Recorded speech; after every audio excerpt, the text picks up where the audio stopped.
नमस्ते इंडिया, आप लोगों का एक नए डॉक्यूमेंट्री में स्वागत है।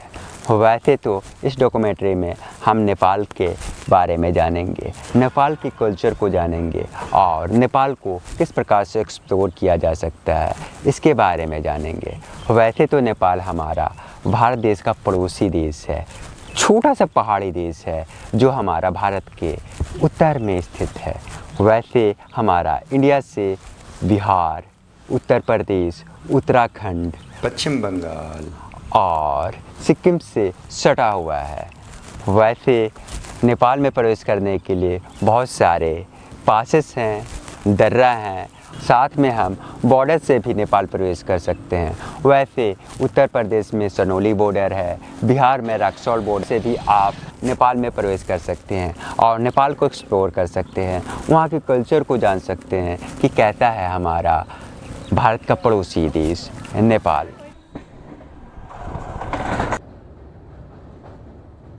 वैसे तो हमारा नेपाल की राजधानी काठमांडू है और काठमांडू के साथ साथ हमारा पोखरा सिटी भी बड़े शहरों में से गिना जाता है।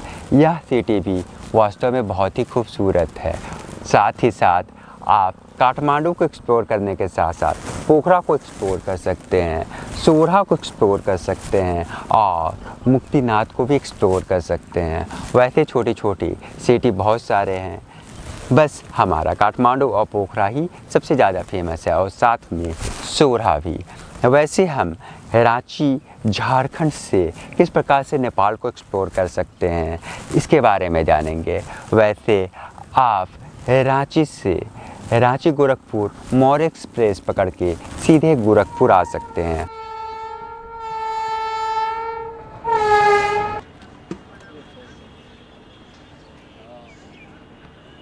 और गोरखपुर से बस पकड़ के सीधे आप सनौली बॉर्डर पहुंच सकते हैं। वैसे 8 बजे रात तक आप सनौली से काठमांडू या तो पोखरा जा सकते हैं। 8 बजे के बाद बस नहीं मिलती है और सीधे आपको काठमांडू और पोखरा जाने के लिए सुबह सुबह मॉर्निंग में बस मिलेगी। इसीलिए आप किसी भी तरीके से अपने बाइक से, अपनी कार से नेपाल में प्रवेश कर सकते हैं।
काठमांडू में सबसे पहले स्वयंभू टेम्पल को एक्सप्लोर किया।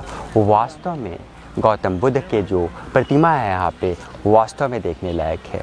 वैसे तो टेम्पल बहुत बड़ी क्षेत्र में है, वैसे यह पूरा का पूरा टेम्पल पहाड़ में है जहाँ से पूरा काठमांडू सिटी दिखाई देती है। वास्तव में काठमांडू सिटी देखने लायक होती है इस पहाड़ से। वैसे आप पूरे दिन भर भी एक्सप्लोर करने के बाद आपका मन नहीं भरेगा इस मंदिर को देखने के लिए। वैसे हज़ारों टूरिस्ट प्रतिदिन इस स्वयंभू टेम्पल में एक्सप्लोर करने के लिए जाते हैं।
उसके बाद मैं बौद्ध स्तूप गया। वास्तव में बौद्ध स्तूप का कलर पूरी तरह से वाइट है, साथ में गुंबद में गोल्डन कलर का जो कॉम्बिनेशन किया गया है, गोल्डन और वाइट कलर का, वास्तव में बहुत खूबसूरत दिखाई देती है। देखिए कबूतरों का झुंड। उसके बाद मैं काठमांडू सिटी को एक्सप्लोर करने के साथ साथ मैं ललितपुर दरबार को एक्सप्लोर करने के लिए ललितपुर दरबार पहुंचा। यहाँ की खूबसूरत भी देखने लायक है। छोटी छोटी मंदिर, आप गुम्बा भी बोल सकते हैं, वास्तव में देखने लायक है, फोटोग्राफी करने लायक है। और उस समय तीज का त्यौहार था, तो सारे औरतें और सारे नेपाल वासी तीज के त्यौहार पे खुशियाँ बांट रहे थे। वैसे मैं भी उनकी खुशियों पे शरीक हुआ और पूरी तरह से एंजॉय किया।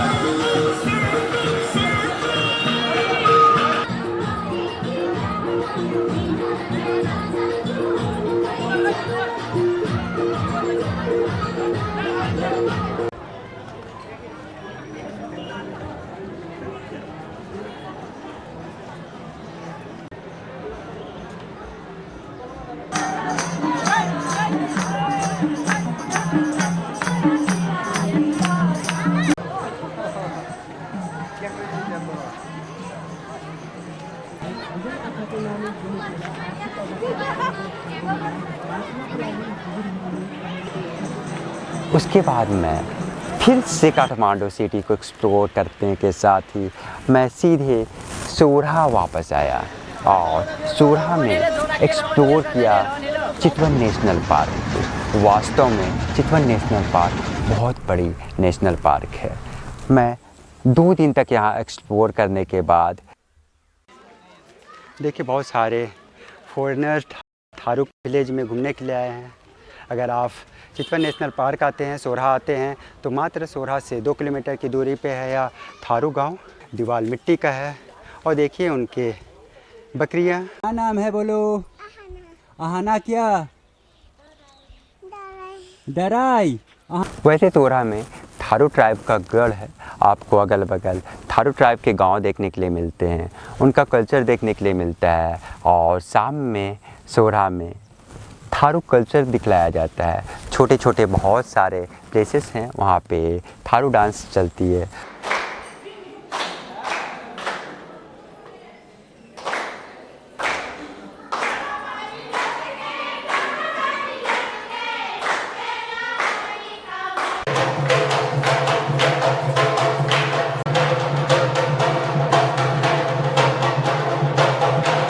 देखिए सामने में हाथी का छोटा सा बच्चा है, या 4-5 महीना का है। और देखिए सामने में बड़े बड़े हाथियाँ हैं।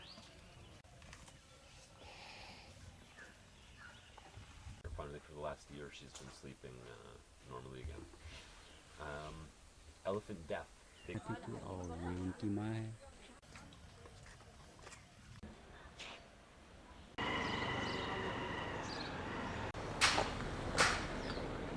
अभी हम लोग सोरहा के बस स्टैंड पे हैं और हम लोग सोरहा से पोखरा जा रहे हैं। ड्राइवर सीट में ड्राइवर आ चुके हैं। मैं फिर से पोखरा की ओर एक्सप्लोर करने के लिए निकल गया।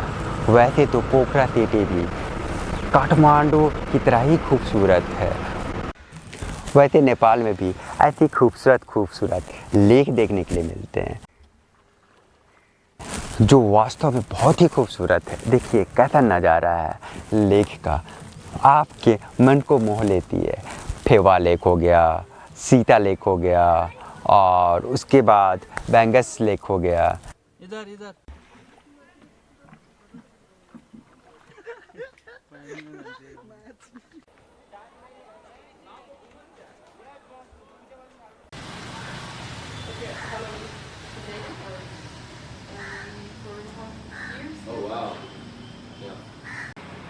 वैसे पोखरा नेपाल का पहला सिटी है जहाँ पे सबसे ज़्यादा बारिश होती है।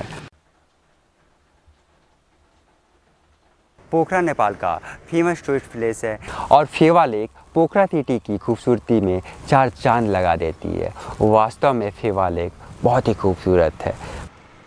देखिए लेक साइड व्यू का रेस्टोरेंट। वैसे तो पोखरा में भी एक बौद्ध स्तूप है और बौद्ध स्तूप से जो पोखरा सिटी दिखाई देती है बहुत ही खूबसूरत है।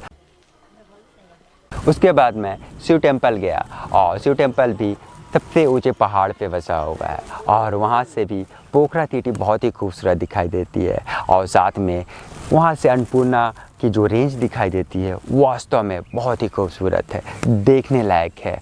वैसे शिव टेम्पल भी बहुत ही खूबसूरत है, बहुत सारे लोग वहाँ पे विजिट करने के लिए जाते हैं।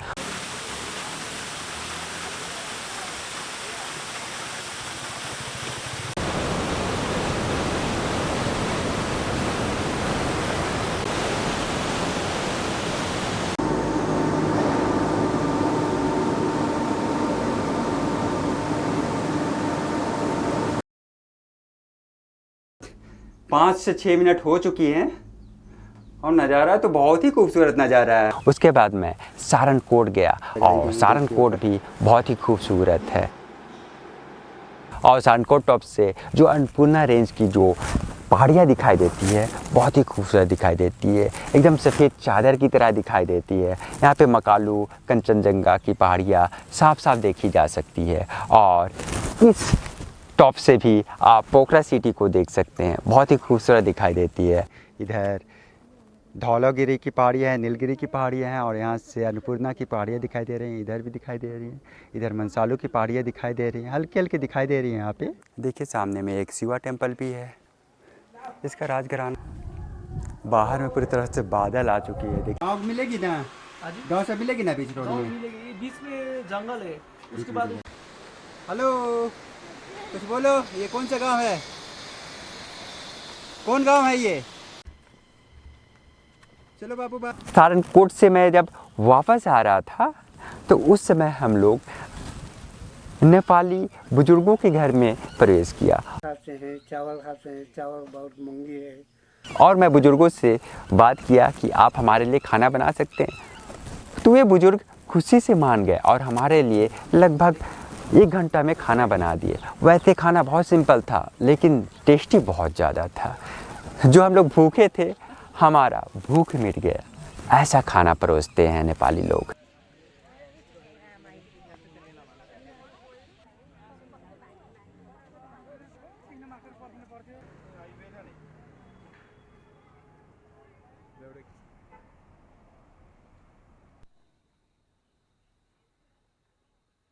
वैसे मैं रक्सौल बॉर्डर से भी नेपाल में प्रवेश कर चुका हूँ, सनौली बॉर्डर से भी मैं नेपाल में प्रवेश कर चुका हूँ और मैं विराटनगर बॉर्डर से भी मैं नेपाल में प्रवेश कर चुका हूँ। मैं फर्स्ट टाइम जब नेपाल गया था तो मैं बिहार के रक्सौल बॉर्डर से मैं सीधे काठमांडू की ओर पहाड़ी रास्ता से गया था।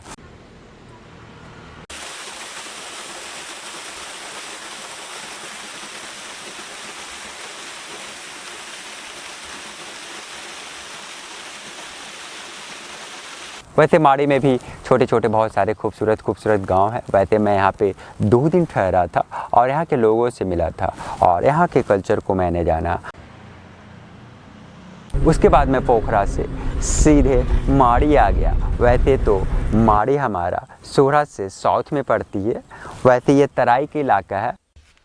हेलो नमस्ते। और ये हमारा जो वाल्मीकि टाइगर रिजर्व फॉरेस्ट है और चितवन नेशनल पार्क का जो फॉरेस्ट है मिली हुई है, दोनों के बीच में बहुत बड़ा पंचायत पड़ती है जिसका नाम है माड़ी।